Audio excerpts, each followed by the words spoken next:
Halo Sobat Bareksa, jumpa lagi di Bareksa Podcast bersama saya Hanum Kusuma Dewi. Sobat Bareksa dimanapun Anda berada, kita baru saja mendengar berita bahwa pemulihan ekonomi ini peluangnya semakin besar setelah datangnya vaksin. Indeks harga saham gabungan yang mencerminkan pasar modal Indonesia baru saja menyentuh level 6.000. Di saat yang sama, rupiah juga semakin menguat terhadap dolar Amerika Serikat. Nah, bagaimana kita sebagai investor, khususnya investor reksadana, sebaiknya bersikap? Apakah kita perlu semakin agresif dengan berita-berita positif ini? Oke, kita akan membahasnya dengan analis Bina Arta Sekuritas Muhammad Nafan Aji Gusta Utama. Halo Mas Aji. Halo Mbak Anum, selamat siang. Apa kabar? Masih di rumah aja nih? Oh iya, masih di rumah, masih work from home ya, lebih tepatnya begitu. Dan memang ya suasananya sepi ya kalau menurut saya di rumah, karena istri saya kerja di kantor. Gak apa-apa biar sepi, tapi kan kita baru aja nih Mas menyentuh IHSG menyentuh angka 6.000 gitu ya. Ya ini memang, berarti kan pasarnya tuh ijo royo-royo tuh bersemangat gitu loh. ya memang kita akui IHSG memang sempat menyentuh ya ke level 6.000 ya. Ya memang kita akui meskipun pergerakan IHSG mengalami koreksi ya, tapi secara umum kalau kita melihat daripada tren IHSG secara analisis teknikal, kalau kita menggunakan moving average 10, itu posisi daripada pergerakan IHSG masih dalam kategori uptrend gitu Anum. Karena kalau kita melihat, memang kita akui bahwasannya sentimen positif yang mendorong pergerakan IHSG berada dalam posisi uptrend, menurut saya memang sangat beragam ya. Misalkan kalau dari global berkaitan dengan dinamika perkembangan vaksin yang semakin progresif, dan juga bahkan akan ada vaksinasi yang dilakukan oleh berbagai negara perekonomian maju, misalkan di Amerika Serikat, di negara-negara Eropa, itu pun juga akan dimulai pada bulan Desember ini misalkan. Kemudian juga kalau di Indonesia kita juga mendapatkan kedatangan vaksin ya dari Tiongkok, itu merek Sinovac. Kalau saya ingat memang jumlahnya sebesar sekitar 1,2 juta. Itu pun juga kedatangan tersebut juga sempat membuat pergerakan IHSG pun juga mendapatkan sentimen positif ya, euforia. Artinya terdapat euforia dari para pelaku pasar begitu ya, berkaitan dengan yang namanya kedatangan daripada vaksin tersebut gitu.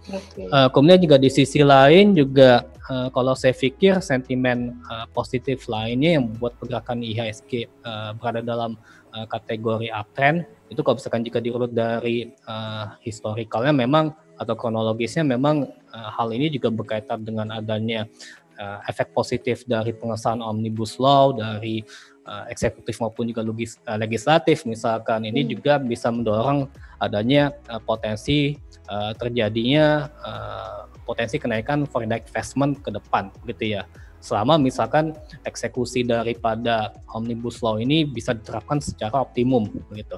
Kemudian juga di sisi lain sentimen berikutnya juga berkaitan dengan Biden effect begitu ya. Memang kalau kita akui pemilihan umum ya di Amerika Serikat itu juga menghasilkan pemenang Joe Biden ya begitu. Kalau menurut saya memang lebih cenderung market friendly begitu ya daripada Biden itu sendiri. Dan memang juga kedepannya kalau misalkan jika Joe Biden sudah resmi menjabat sebagai Presiden Amerika Serikat pada Januari mendatang misalkan, maka dari itu juga komitmen dari Biden ini pun juga akan ditunggu-tunggu oleh para pelaku pasar, misalkan berkaitan dengan stimulus program Amerika Serikat yang dijanjikan akan ditingkatkan di 2,2 triliun dolar Amerika Serikat gitu kan. Dan memang ini juga bisa menjadikan katalis positif sebagai penanggulangan COVID-19 gitu ya. Kemudian juga di sisi lain dalam hal multilateralism juga kita berharap bahwasannya nanti akan ada kondisi yang kondusif gitu ya. Dalam hal multilateralism kita bisa memperkuat yang namanya kerjasama antar bangsa maupun juga negara dalam hal misalkan penanggulangan COVID-19, sekaligus juga komitmen dalam hal vaksinasi global, kemudian juga dalam hal menerapkan daripada kebijakan berbagai stimulus program baik itu keuangan, moneter maupun juga fiskal dalam rangka agar supaya recovery perekonomian global di tahun ke depan pun juga semakin berjalan dengan lebih progresif lagi begitu. Jadi ini kan menurut saya juga bisa mendatangkan euforia dari para pelaku pasar agar supaya mereka bisa berani berinvestasi pada aset-aset yang beresiko tinggi misalkan seperti itu. Itu kalau menurut saya juga merupakan suatu hal yang positif begitu ya. Tapi juga di sisi lain memang tantangannya juga ada ya. Misalkan kalau kita melihat dari kasus kenaikan COVID-19 yang terjadi di berbagai negara di seluruh dunia termasuk di Indonesia, memang trennya masih menunjukkan tren ya begitu kalau saya akui. Bahkan juga negara-negara di misalkan di Amerika Serikat pun juga akan bisa saja berpotensi akan menerapkan shutdown gitu ya, sehingga lockdown lagi ya. Lockdown lagi betul sekali ya, atau shutdown gitu istilahnya begitu ya, sehingga aktivitas perekonomian pada liburan Natal juga tahun baru pun juga bisa terganggu begitu ya.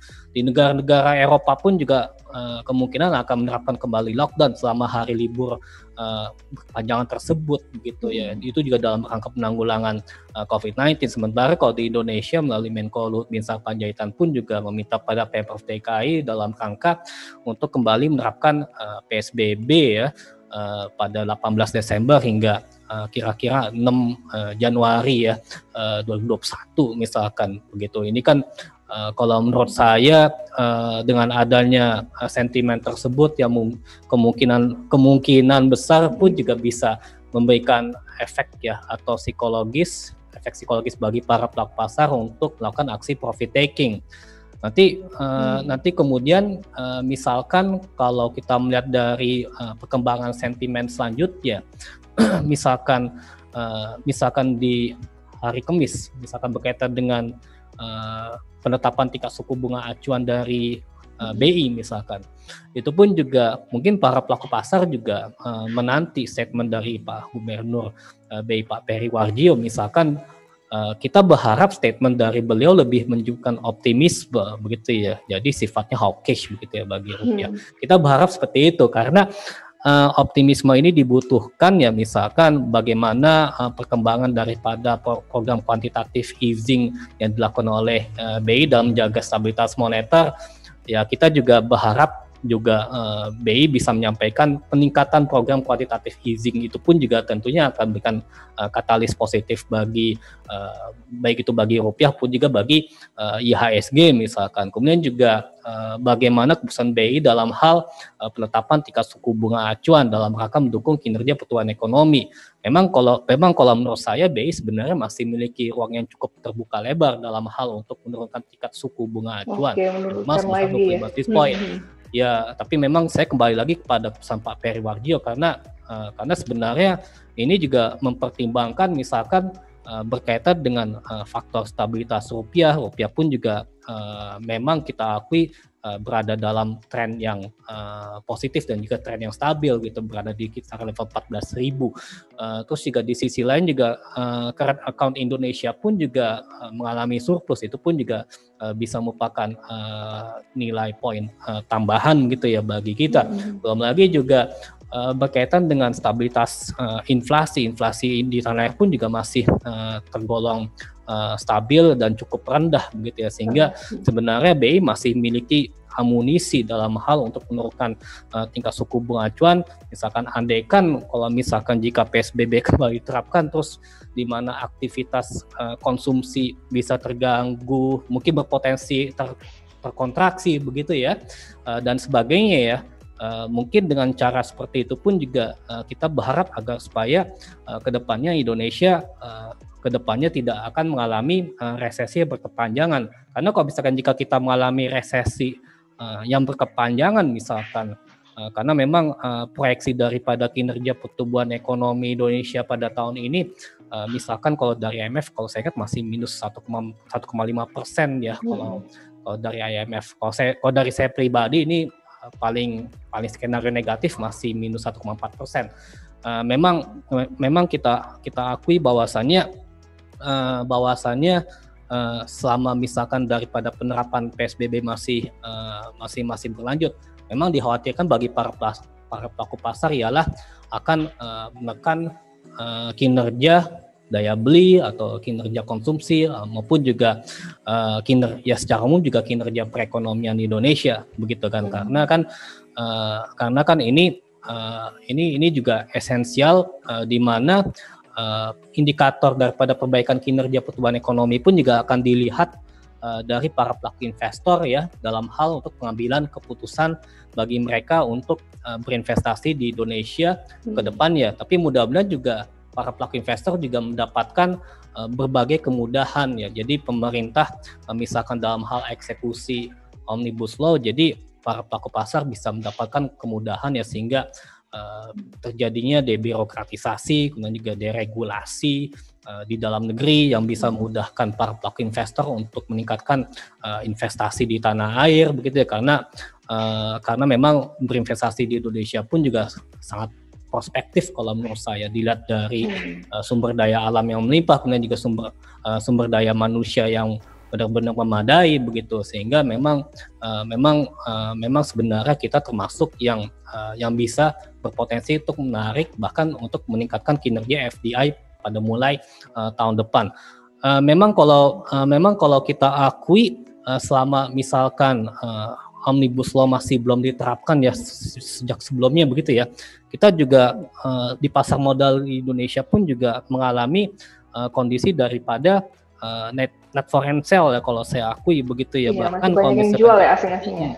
Kalau misalkan jika saya melihat dari data misalkan secara year to date itu asing masih net sale sekitar 51 triliun, begitu ya. Bahkan kalau selama 5 tahun terakhir ya ini di sekitar 106,48 triliun. Tapi dengan adanya implementasi daripada pengesahan Omnibus Law ini mudah-mudahan bisa menjadi titik awal dari Indonesia untuk bisa meningkatkan kapasitas maupun juga kapabilitasnya dalam hal untuk mendapatkan foreign direct investment, begitu ya, sehingga nanti perlahan-lahan kondisi daripada pasar modal di Indonesia khususnya mulai mengalami net foreign buy. Untuk hari ini saja misalkan daripada pergerakan IHSG mengalami negatif ya, saya melihat ini foreign buy masih tercatat di angka 347 miliar, begitu. Jadi ini otomatis ya setidaknya juga pelaku pasar asing juga melihat bahwasannya ketika IHSG mengalami koreksi, mereka tentunya bisa memanfaatkan hal tersebut untuk melakukan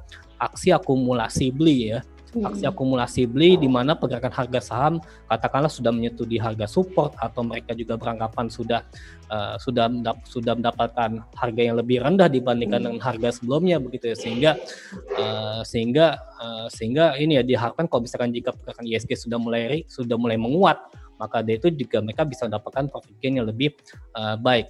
Dan juga sebagai catatan penting ya, misalkan kalau kita melihat selama ini ya, misalkan dibandingkan dengan kinerja daripada pasar modal di negara maju, memang saya akui kalau di negara maju itu, kalau saya melihat dari pergerakan harga saham secara teknikal itu rata-rata sudah mengalami bullish trend yang begitu signifikan. Tapi kalau misalkan jika pergerakan harga saham di Indonesia memang meskipun secara daily trend sangat bullish ya, tapi kalau misalkan jika secara monthly, kalau misalkan jika kita tarik besar ya pada graf weekly maupun juga monthly, kelihatannya sih kita masih lebih cenderung bullish consolidation ke bullish consolidation. Sehingga misalkan di tahun 2021 memang sebenarnya potensial ya bagi pasar modal di Indonesia, karena valuasi yang dimiliki oleh para emiten di Indonesia pun juga sebenarnya sangat menarik. Dan juga seiring dengan adanya recovery perekonomian pada tahun depan, karena untuk tahun depan memang saya memproyeksikan maksudnya kinerja pertumbuhan Indonesia atau GDP memang bisa berpotensi kembali ke level 4,97% atau 5%, begitu ya. 5%. Jadi kalau menurut saya hal tersebut bisa memberikan dampak positif ya, mengingat stabilitas fundamental makroekonomi domestik yang sedang berkesinambungan itu bisa memberikan manfaat ya bagi emiten untuk meningkatkan kinerja fundamental ya, begitu ya, sehingga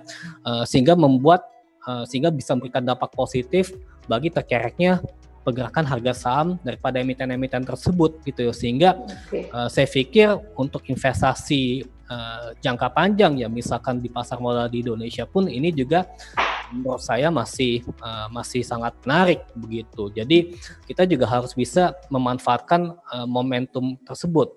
Jadi kita berharap misalkan dengan selama ini kita selama 5 tahun terakhir kita masih mengalami net foreign sale, tapi dengan adanya perbaikan iklim investasi Indonesia yang semakin kondusif dan semakin progresif tersebut, maka dengan adanya perlahan-lahan terjadi net foreign buy, maka dari itu juga kinerja daripada pergerakan harga saham pun juga akan otomatis bisa terkerek lebih tinggi lagi kalau menurut saya. Jadi ini sangat prospektif begitu ya kalau menurut saya dalam hal prospek pasar modal di tanah air. Oke, terus dengan berbagai sentimen positif tadi dan ada potensi juga asing untuk kembali ke pasar modal tanah air, ini bagaimana kita sebagai investor, khususnya investor reksadana juga ya, reksadana saham, itu apakah kita harus mulai agresif nih dengan sentimen-sentimen ini gitu? Ya memang kita akui reksadana saham pun juga pasti akan mendapatkan katalis positif ya dari misalkan meningkatnya kinerja saham-saham di mana para pelaku manajer investasi berinvestasi dalam menggabungkan saham-sahamnya ke portofolio mereka begitu ya. Dan juga investor tentunya juga